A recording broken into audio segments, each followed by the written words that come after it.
नमस्कार साथियों, चंद्रा आईएएस के यूट्यूब प्लेटफॉर्म पे आप सभी का स्वागत है।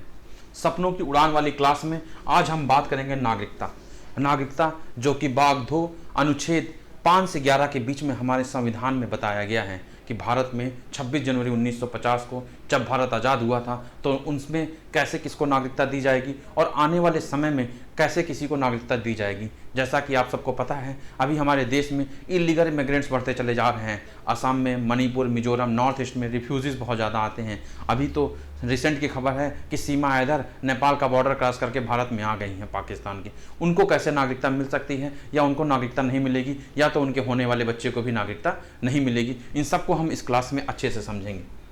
इससे पहले वाली क्लास में मैंने बात की थी 26 जनवरी 1950 से नागरिकता किसको मिलेगी। 15 अगस्त 1947 को जब भारत आज़ाद हुआ था, इंडिया और पाकिस्तान का डिवीजन हुआ था, तो आर्टिकल 5 से 11 में बताया गया संविधान निर्माताओं के द्वारा कि भारत में नागरिकता 26 जनवरी 1950 तक किसको दी जाएगी और आने वाले समय में नागरिकता पर रूल और रेगुलेशन और एक्ट कौन बना सकता है, ये पार्लियामेंट को पावर दी गई थी। ये भी आर्टिकल 11 में मैंने पिछली क्लास में बता दिया था। तो ये पोर्शन मैंने कवर कर लिया है। अब हम बात करेंगे 26 जनवरी 1950 के बाद। तो सिटीजनशिप एक्ट 1950, नागरिकता अधिनियम 1955 और नागरिकता अधिनियम 2019। अभी तक 1955 में, 1986 में, 1992 में, 2003 में, 2015 में और 2019 में इतनी बार नागरिकता में संशोधन किया जा चुका है हमारे पार्लियामेंट या सांसद के द्वारा।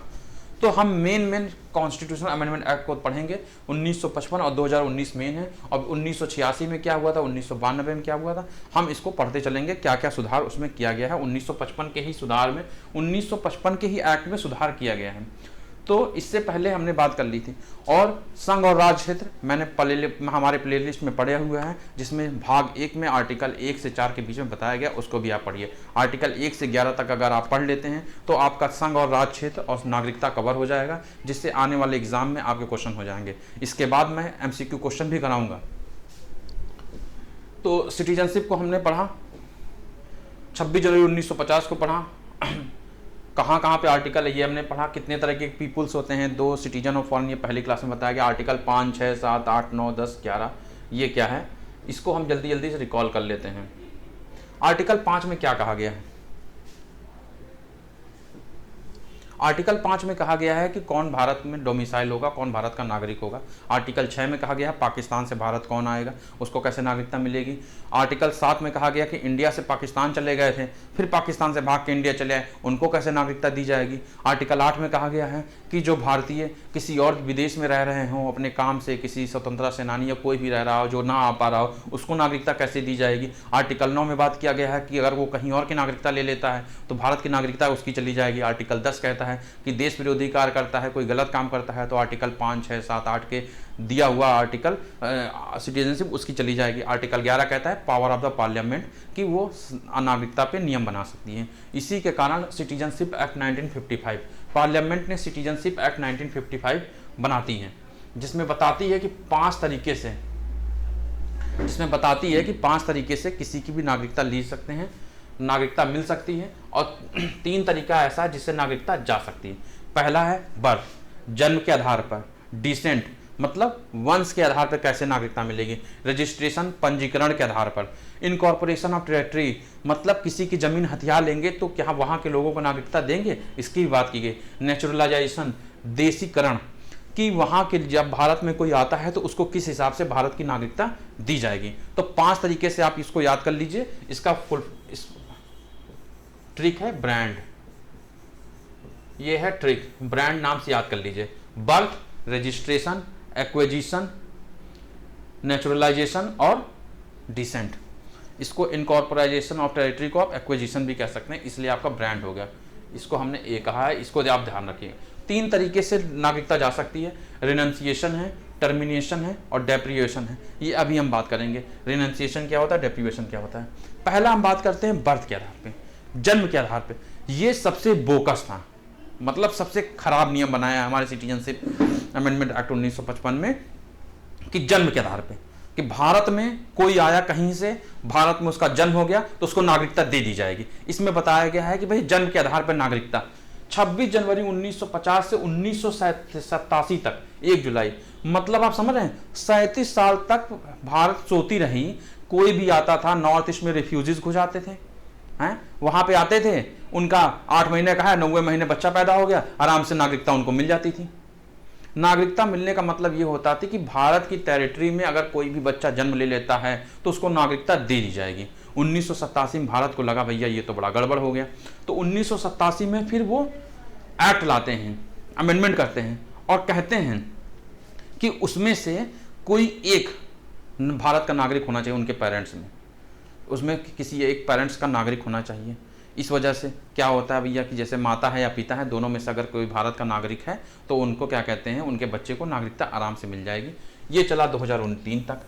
2003 के बाद आता है कि ऐसे कब तक चलेगा भैया। उन्होंने कहा कि एक भारत का नागरिक हो और दूसरा इलीगल इमिग्रेंट्स ना हो, मतलब किसी तरीके की उसका पासपोर्ट वैलिड होना चाहिए, वो फ्रॉड करके भारत में ना एंट्री किया हो, तब उसके बच्चे को नागरिकता मिलेगी। तो इसमें 3 चीज़ें हैं। ए में किसी को भी नागरिकता जो भारत में जन्म ले लिया है। बी में नागरिकता क्या कहते हैं, एक माता या पिता भारत का नागरिक होना चाहिए हो तो उसके बेटे को नागरिकता मिल जाएगी। सी में भी कहा गया है पर दूसरा इलीगल इमिग्रेंट्स नहीं होना चाहिए। तो इसका हम एग्जाम्पल समझते हैं, जैसे कोई आया ताजमहल घूमने, वहाँ एक लड़का हो गया तो उसको भारत की नागरिकता मिल जाएगी। फिर रेफ्यूजीज वगैरह का कॉन्सेप्ट आता है। इन सब से हम समझ सकते हैं कि बर्थ कितना बेकार था, कि जन्म के आधार पर नागरिकता, कि भारत में कोई आएगा उसका जन्म हो जाएगा तो उसको नागरिकता दे दी जाएगी। 1 जुलाई 1987 से 2003 तक इससे रिफ्यूजीज बहुत ज़्यादा आने लगे, टेररिस्ट बहुत ज़्यादा आने लगे, पाकिस्तान से लोग बहुत ज़्यादा आने लगे। वहाँ के लोग यहाँ के इंडिया के और लड़कियों से शादी कर लेते थे और उसके बाद यहाँ से उनके बच्चों को नागरिकता मिल जाती थी। इस तरह भारत को बड़ी कष्ट हुआ। तो 3 दिसंबर 2003 को फिर भारत ने कहा कि इलीगल इमिग्रेंट्स नहीं होना चाहिए। इसमें आता है सीमा हैदर का केस। सीमा हैदर जैसे ही भारत में आई हैं वो इलीगल तरीके से आई हैं। अगर वो लीगल तरीके से आती तो उनके आने वाले बच्चे को नागरिकता मिल सकती थी। उनको भी नागरिकता नहीं मिलेगी, उनके आने वाले बच्चे को नागरिकता नहीं मिलेगी, पर वो भारत में रह सकती हैं। अब वो भारत सरकार का है कि उनको जेल में भेजती है, उन पर पनिशमेंट करती है, या तो उनको दोबारा पाकिस्तान भेज देती है। ये भारत सरकार के ऊपर है। तो हम ये समझ सकते हैं कि अगर वो इलीगल इमिग्रेंट्स ना होती, लीगल तरीके से आती, भारत में सचिन से शादी करती, तो भारत में उनके बच्चे को नागरिकता तो मिल ही जाती और हो सकता है नेचुरलाइजेशन के प्रोसेस के थ्रू उनको भी नागरिकता दे दी जाती। फिर आर्टिकल बर्थ आपको समझ में आ गया होगा। डिसेंट की बात करते हैं। डिसेंट मतलब बर्थ में समझ लिया, जो भारत में पैदा हुआ हो, भारत में जन्म लिया हो, उसे बर्थ के आधार पर। डिसेंट जो भारत का नागरिक हो बट उसका जन्म किसी विदेश में हुआ हो तो उसको नागरिकता कैसे मिलेगी। तो 26 जनवरी 1950 से लेके 10 दिसंबर 1912 तक 92 तक वंश के आधार पे, वंश जैसे मैं अपने माँ बाप के नाम से नहीं, मैं अपने बाप के नाम, जैसे हम लोग अपने पिताजी के नाम से जाने जाते हैं, कैसे हमको जो हमारा जो स्टेटस मिलता है वो हमारे फादर्स के हिसाब से मिलता है। तो फादर के हिसाब से पहले वंश के आधार पर दिया जाता था। इससे बड़ी दिक्कत हुई, महिलाओं को बड़ा वो लगा कि भैया क्या कहते हैं, अगर हम कहीं विदेश जाते हैं काम करने और हम वहाँ के लोगों से शादी कर लेते हैं और हम चाहते हैं कि हमारा बच्चा भारत का नागरिक बने, तो वो तो बन नहीं सकता। और यहाँ के लोग जैसे प्रियंका चोपड़ा अभी 1950 के बाद 1992 तक निक जोन से शादी कर लेती और जो उनकी लड़की मालती हैं तो उनके बच्चे को नागरिकता भारत की ना मिल पाती। बट 1992 में इसका सुधार किया गया और कहा गया कि माता या पिता कोई भी भारत का नागरिक हो, कहीं दूसरे विदेश में जाके शादी कर लेता है और उनसे जो उनका बच्चा होता है उसको भी भारत की नागरिकता दी जाएगी। तो जेंडर इक्वलिटी की बात की जाती है 1992 में। इसको आपको ध्यान रखना होगा। 2004 में फिर एक अमेंडमेंट किया जाता है और कहा जाता है कि माता पिता भले ही भारत के नागरिक हों चलेगा, पर उसके लिए इनको डिसेंट के आधार पर किसी को नागरिकता नहीं दी जाएगी। डिसेंट के आधार पर नागरिकता तभी मिलेगी जब 1 साल के अंदर वहाँ के काउंसलेट में जाके वो कहेंगे कि भैया देखिए जो मेरा बेटा है वो भारत का नागरिक ही रहना चाहता है। मतलब कि 1 साल, जन्म के 1 साल बाद तक वो कह दें कि मेरा जो लड़का या लड़की है वो भारत का नागरिक रहेगा, तभी उसको नागरिकता दी जाएगी, अन्यथा उसको नागरिकता नहीं दी जाएगी। तो डिसेंट मतलब वंश के आधार पर नागरिकता को खत्म कर दिया गया है। तो आप समझ सकते हैं 1950 से 92 फादर के, फिर फादर प्लस मदर, और इसमें फादर प्लस मदर को काट कर 1 साल काउंसलेट, काउंट्री सिटीजनशिप नहीं है। अब हम बात करते हैं incorporation of territory. Incorporation of territory का मतलब है कि हम किसी भी पड़ोसी देश की, जैसे सिक्किम को हमने भारत में मिला लिया, जैसे आने वाले टाइम में हम लाहौर को मिला लेंगे, जैसे आने वाले टाइम में पूरा पाकिस्तान हमारा हो जाएगा।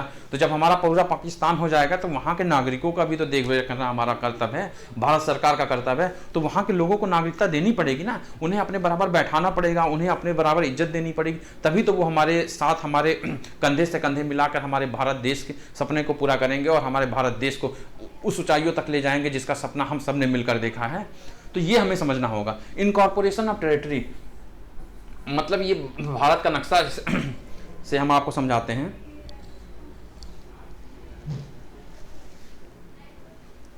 ये हमारा प्यारा इंडिया, अगर ये बर्थ के आधार पे यहाँ पे जन्म होता है तब हो जाएगा, डिसेंट मतलब कहीं और होता है, तो ये मैंने आपको अच्छे समझा दिया। जैसे हम पाकिस्तान को ले आते हैं तो पाकिस्तान से जब हम पाकिस्तान को ले आएंगे तो क्या होगा, तो इनके भी नागरिकता को हमें देना पड़ेगा। इस वजह से इनकॉर्पोरेशन ऑफ टेरिटरी का नियम बनाया गया है कि भविष्य में अगर कभी भी किसी भी दूसरे देश को भारत में मिला लिया जाता है, जो कि आर्टिकल 2-3 में अच्छे से बताया गया, आर्टिकल 2 में अच्छे से बताया गया है कि अगर हम भारत में मिला लेते हैं तो लैंड तो हम ले ही लिए आर्टिकल 2 के तहत, तो फिर हम सिटीजनशिप एक्ट के थ्रू हम कैसे उससे ले सकते हैं, उनकी टेरिटरी को ले सकते हैं। टेरिटरी में तो उनके लोगों को नागरिकता हम कैसे देंगे, ये बात की गई है। तो आपको 3 कॉन्सेप्ट क्लियर हो गया। अब हम बात करते हैं रजिस्ट्रेशन और नेचुरलाइजेशन, पंजीकरण और देशीकरण की बात करते हैं। रजिस्ट्रेशन में ये कहा गया है कि अगर कोई भी भारत का विदेशी आदमी जो है वो भारत की नागरिकता लेना चाहता है तो वो किस तरह ले सकता है, एक रजिस्ट्रेशन के थ्रू ले सकता है, एक नेचुरलाइजेशन के थ्रू ले सकता है। हम फॉर एग्जांपल यूएसए का कोई आदमी है जो इंडिया की नागरिकता लेना चाहता है, रजिस्ट्रेशन या नेचुरलाइजेशन के थ्रू वो ले सकता है। पर रजिस्ट्रेशन के थ्रू वही ले सकता है जो कभी ना कभी भारत का नागरिक रहा हो, ना वो ना रहा हो तो उसके माँ बाप भारत के नागरिक रहे हों या तो उसके दादा दादी भारत के नागरिक रहे हों। तो इंडियन ओरिजिन होना चाहिए, सबसे इंपॉर्टेंट है उसका इंडियन ओरिजिन होना चाहिए, तभी वो रजिस्ट्रेशन के आधार पर ले सकता। और ये इंडियन ओरिजिन ना हो तब भी इसका काम चलेगा नेचुरलाइजेशन में। तो इतना तो आप समझ गए। रजिस्ट्रेशन में कहा गया है कि अगर कोई भी विदेशी जो कभी भी इंडियन ओरिजिन रहा हो वो अगर भारत की नागरिकता लेता है या फिर यहाँ पे रहता है या किसी महिला से शादी कर लेता है या कोई नौकरी कर लेता है और 7 साल तक अपना समय बिता लेता है भारत में, तो वो नागरिकता के लिए अप्लाई कर सकता है। पर अप्लाई करने से ठीक पहले 12 महीने तक उसको लगातार भारत में रहना पड़ेगा, तभी वो फॉर्म भर सकता है। तो टोटल 7 साल का समय होता है, 7 ईयर का समय होता है और 12 महीने पहले उसे रजिस्ट्रेशन करना पड़ता है। तो रजिस्ट्रेशन का मतलब समझ गए आप लोग। रजिस्ट्रेशन का मतलब बस इतना है कि कोई भी इंडियन ओरिजिन जो भारत की नागरिकता दोबारा चाहता हो वह यहाँ की महिलाओं से या पुरुषों से शादी कर ले, या तो नौकरी के काम से आए या कोई भी उसका भारत में काम हो जिससे वो 7 साल भारत में रुका हो, और उस 7 साल में अगर अप्लाई करना चाहता है तो पिछले 12 महीने में वो भारत में लगातार रुका होना चाहिए, तभी उसको पंजीकरण के थ्रू भारत की नागरिकता दी जाएगी। अब हम बात करते हैं नेचुरलाइजेशन, देशीकरण। देशीकरण में ये बताया गया है कि कोई भी विदेशी जो भारत का ओरिजिनल ना रहा हो, उसका भारत से कोई नाता ना रहा हो, पर वो भारत में आया, उसने यहाँ पे कला सीखी, संस्कृत सीखी, साइंस सीखा, तो उसको लगेगा भैया भारत में रह सकते हैं। इसके लिए उसे क्या करना होगा, उसके लिए उसे भारत में कम से कम 15 सालों में 14 जो साल होते हैं उसमें से 11 साल भारत में बिताना होगा और 1 साल पहले उसे रजिस्ट्रेशन करना होगा, तब वो कर सकते हैं। इसमें देख सकते हैं citizenship of India by naturalisation can be acquired by foreigner, मतलब नॉट इलीगल इमिग्रेंट्स। मैंने इलीगल इमिग्रेंट्स का मतलब बता दिया है। इलीगल इमिग्रेंट्स वो होते हैं जो फ्रॉड के थ्रू भारत में एंट्री कर जाएं, या तो उनका पासपोर्ट एक्सपायर हो जाए, वो 6 महीने के लिए आए थे पर चोरी छुपे वो 6 साल से रुके हुए हैं, या तो वो किसी भी गैर रिफ्यूजी की तरीके भारत में एंट्री कर जाएँ, तो वो इलीगल इमिग्रेंट्स होते हैं, वो नहीं होने चाहिए। Who is ordinary resident in India for 12 year, 12 साल से 12 साल तक उसको भारत में रहना ही रहना है। 14 साल, 15 साल में टोटल उसे भारत में 12 साल रहना है। Throughout the period of 12 month immediately proceeding the date of application. मैंने आपको बताया कि 12 महीने एप्लीकेशन साइन करने से पहले उसको 12 महीने करेक्ट भारत में रहना है।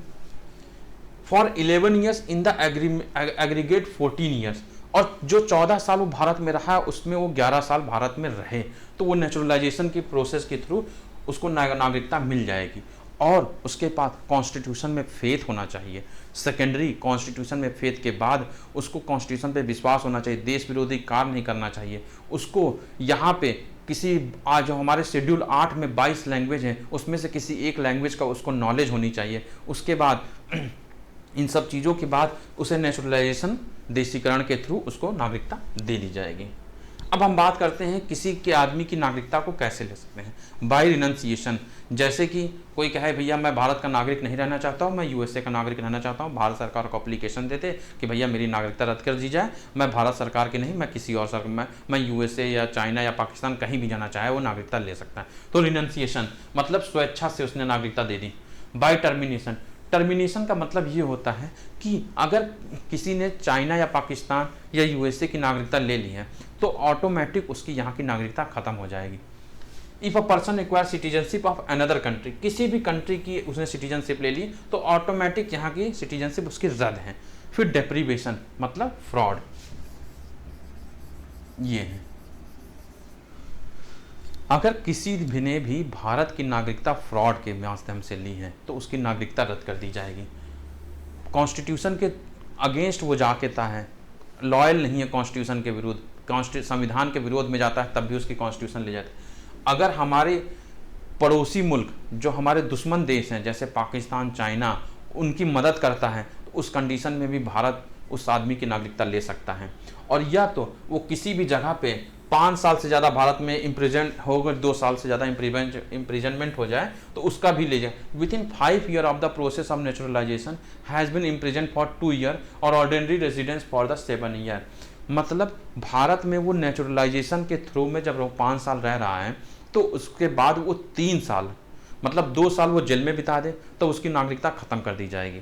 मतलब आप समझे कि नेचुरलाइजेशन के थ्रू वो भारत में आया है, 14 साल रहा है, बट अगले 5 सालों में वो 2 साल जेल में चला गया तो उसकी नागरिकता खत्म कर दी जा सकती है, भारत सरकार के ऊपर है। और वो भारत से चले गए हैं अमेरिका और 7-8 साल हो गया, 10 साल हो गया, भारत नहीं है, तो इस केस में भी उनकी नागरिकता को खत्म कर दिया जाएगा। ये डेप्रीवेशन के तरीके हैं। तो लॉस ऑफ सिटीजनशिप आपने पता कर लिया कि 3 तरीके से होते हैं, रेनंसिएशन होता है, डेप्रीवेशन होता है, टर्मिनेशन होता है। जो खुद से अनाउंस कर दे भैया हमको नागरिकता नहीं चाहिए, फिर दूसरे देश की नागरिकता ले ले, और फ्रॉडली जब आएगा तो। और 5 तरीके से मैंने बताया जिसका होता है ब्रांड, जन्म के आधार पे, वंश के आधार पे, रजिस्ट्रेशन पंजीकरण के आधार पे, नेचुरलाइजेशन देशीकरण के आधार पे, और 5वां इनकॉर्पोरेशन ऑफ टेरिटरी, अगर हम किसी की जमीन हथिया लेते हैं तो उनके नागरिक को कैसे देंगे। तो यहाँ तक तो हमने बात कर ली सिटीजनशिप एक्ट 1955 के बारे में क्या कहा गया है। फिर आता है सिटीजनशिप एक्ट 2019।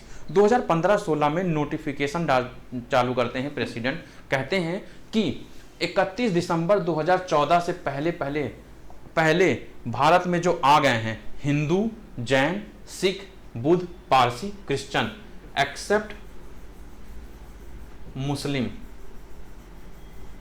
उनको भारत की नागरिकता दी जाएगी अगर वो पाकिस्तान, बांग्लादेश या अफगानिस्तान से आए हुए होंगे। तो पाकिस्तान, बांग्लादेश और अफगानिस्तान से अगर वो आए हुए होंगे, कौन से? हिंदू, जैन, सिख, बुद्ध, क्रिश्चियन, पारसी, मतलब 6 जात धर्म अगर भारत में आए हैं इन 3 जगह से, पाकिस्तान, बांग्लादेश, अफगानिस्तान, 31 दिसंबर 2014 से पहले, तो उनको इलीगल इमिग्रेंट्स नहीं कहा जाएगा। मतलब कि वो भारत की नागरिकता ले सकते हैं। बट जैसे ये बात पता चली तो लगा कि भैया भारत की पॉपुलेशन बढ़ती जाएगी, यहाँ के रिसोर्सेज खत्म हो जाएंगे, हमारे पास खुद खाने के लिए नहीं है, बहुत से लोग ऐसे बोले। तो शेड्यूल 6 में एरिया जो आते हैं, मैं जब बात करूँगा तो उसमें असम आता है, नॉर्थ ईस्ट के स्टेट आते हैं। तो नॉर्थ ईस्ट के स्टेट ने कहा भैया इस पर बहुत ऑब्जेक्शन किया, असम में बहुत ज़्यादा इस पर दंगा प्रसाद हुआ कि भैया कि यहाँ पे लोग जब बढ़ते जाएंगे तो कैसे होगा। बहुत ज़्यादा बांग्लादेश से, म्यांमार से रिफ्यूजीज चले आ रहे थे, तो बांग्लादेश के लोगों को बोला गया कि हिंदू, जैन, सिख, पारसी आ जाएंगे। इस वजह से सिटीजनशिप एक्ट 2019 लाया जाता है। और सिटीजनशिप एक्ट 2019 जब लाया जाता है तो उसमें से शेड्यूल 6 के जो असम है, शेड्यूल 6 में 4 स्टेट के 9 डिस्ट्रिक्ट आते हैं, इनको हटा दिया गया। 4 स्टेट के 9 डिस्ट्रिक्ट आते हैं जिनको हटा दिया गया, एक्सक्लूड कर दिया गया सिटीजनशिप एक्ट 2019 से। और ये कहा गया कि इन पे नहीं लागू होगा, उसके अलावा सारे लोगों पे ये लागू होगा ऑन और बिफोर 31 दिसंबर 2014। तो पाकिस्तान के लोगों ने इस पे भैया दुख जाहिर किया कि आप कैसे भैया हिंदू राष्ट्र की बात कर रहे हैं, मुस्लिमों क्यों नहीं ले। तो भारत सरकार ने अपना पक्ष रखा कि पाकिस्तान, बांग्लादेश, अफगानिस्तान एक इस्लामिक कंट्री है, मुस्लिम कंट्री है, वहाँ पे अगर जो भी हिंदू, जैन, सिख, पारसी ये लोग रहते हैं वो भारत में आ सकते हैं। ये भारत का पक्ष था। तो आपने सिटीजनशिप एक्ट 2019 पढ़ लिया। सिटीजनशिप भारत में 5 तरीके से मिल सकती है, 3 तरीके से जा सकती है। हिंदू, जैन, सिख के लिए क्या क्या किया गया, सिटीजनशिप एक्ट 2019 में पढ़ा। आर्टिकल 5 से 11 तक 26 जनवरी 1950 से पहले किसको नागरिकता दी जा सकती है, किससे नागरिकता ली जा सकती है, ये आपने जान लिया। आर्टिकल 1 से लेकर आर्टिकल 11 आपका पूरी तरीके से कवर हो गया है।